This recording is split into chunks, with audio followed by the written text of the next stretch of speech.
Picture an entire village losing its mind on the same morning.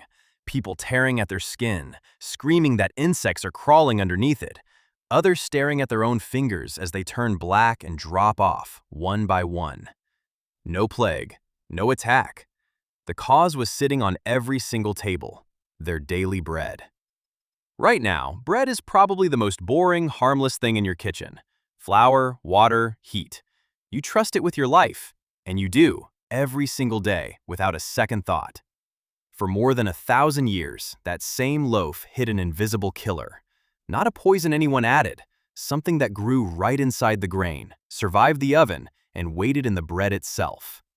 When it struck, it didn't kill quietly.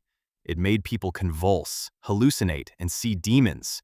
Or it choked the blood off from their hands and feet until they rotted and fell away while they were still alive. And they had no idea why. They blamed God. They blamed witches. They blamed everything except the bread. I'm Nerlin, and I went down this rabbit hole for an entire weekend expecting a dusty history lesson. I came out unable to look at a slice of bread the same way. So let's start with why they couldn't just stop eating it. To understand the horror, you have to understand the bread. For most of European history, if you lived somewhere cold, wet, or poor, you didn't eat wheat. You ate rye. Rye is tough. It grows in bad soil, in cold, in damp, exactly where wheat gives up and dies. It kept the north of Europe fed for centuries on end. But rye carried a secret passenger, a fungus called Claviceps purpurea. It infects the grain as it flowers, and instead of a normal seed, it grows a hard, dark, purple-black spur right there in the ear of rye. And here is the trap. When the rye was ground into flour, those dark spurs were crushed and ground up right along with it. The poison went straight into the dough, into the bread, onto the table, completely invisible. You couldn't see it, smell it, or taste it. The safe loaf and the deadly one looked exactly the same. So why not just stop? Because bread wasn't a side dish, it was survival. For a poor family, that rye loaf was breakfast, lunch, and dinner. Refusing it didn't mean choosing something safer, it meant starving. So they ate and they hoped, and they couldn't even see the enemy. For century after century, nobody connected the sickness to the bread at all. The link to infected rye wasn't really pinned down until around the 1670s. Before that, the poison struck out of nowhere, with no name and no cause. So people reached for the only explanations they had: sin, punishment, and the supernatural. Quick question before we go deeper. Drop it in the comments. If the only food you could afford might be poisoned, but the alternative was watching your kids starve, what would you actually do? For them, that wasn't a thought experiment. It was every meal. When the poison hit, it came as two completely different nightmares, depending on the year and the region. The first was the convulsive kind. It started as a crawling, prickling feeling under the skin, like insects tunneling through you. Then came the violent spasms, the body twisting, muscles locking. And then the mind went. Confusion, mania, vivid hallucinations. People saw demons, heard voices, screamed at things that weren't there. To everyone watching, it didn't look like an illness. It looked like possession. The second kind was worse to look at. The fungus clamps down on your blood vessels and chokes the flow to your hands and feet. First, they burn.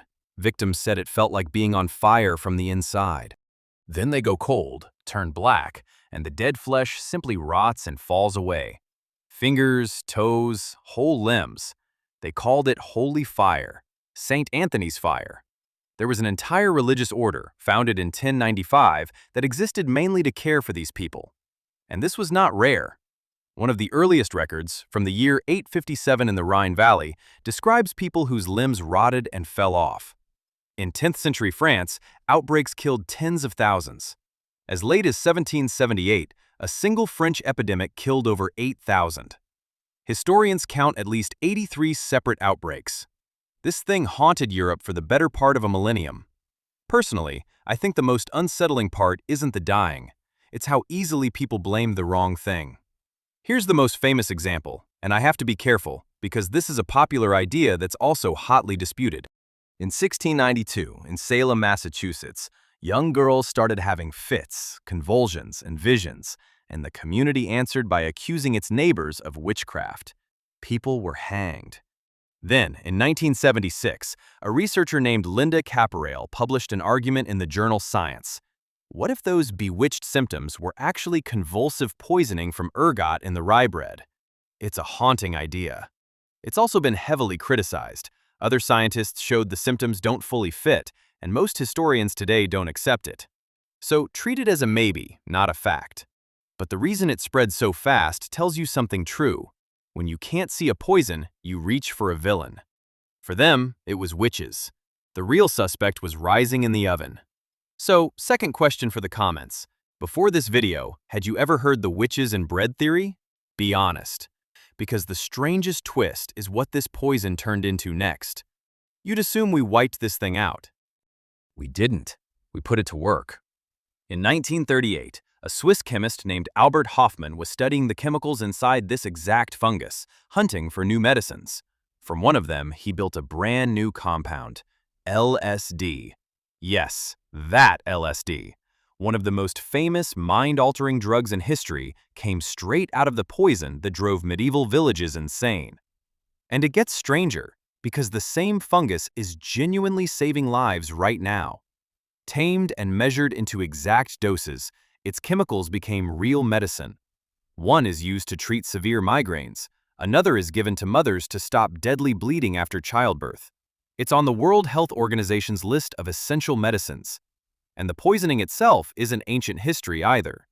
As recently as the 1970s, an outbreak in Ethiopia hit dozens of people with the gangrenous form, the burning, the blackening, the lost limbs, and killed nearly 50. The exact same horror from the year 857, happening within living memory. So here's what this whole story really comes down to. We never destroyed this killer. We learned to read it. The exact same molecule that rotted the limbs off medieval peasants and made them scream about demons now eases a migraine and saves a new mother's life. The difference between poison and medicine was never the fungus. It was whether you understood it or had no idea it was sitting on your plate. So go back to that ordinary slice of bread in your kitchen. For most of human history, that simple loaf was a quiet gamble, nourishment and madness baked into the same crust, and no way to tell which one you were eating. I'll be honest, I think about that now every single time I'm in a bakery. So tell me, genuinely, down in the comments, of everything here, what disturbed you the most? The fingers falling off, the demon hallucinations, or that we turned it into medicine? I read every single one. I'm Nerlin. See you in the next one.